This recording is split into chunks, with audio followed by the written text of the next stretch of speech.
រៀបសួរបាទនេះចម្លាក់នៅផ្សារអង្គរវត្តយើងបាទរោងតងខាងកើតនៅតួប្រាសាទអង្គរវត្តបាទយើងឆ្លាក់អំពីចម្លាក់តាមសាសនាហិណ្ឌូគឺការកោសមុទ្រទឹកដោះបាទការកោសមុទ្រទឹកដោះដើម្បីយកទឹកអមฤត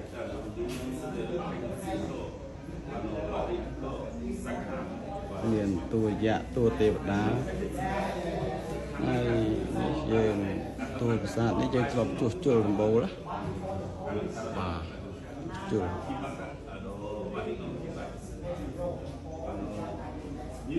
ស្អាតណាស់បាទចម្លាក់ក្រុមទេវតាស្អាតហើយលើនោះរបាំអប្សរាទេពអប្សរ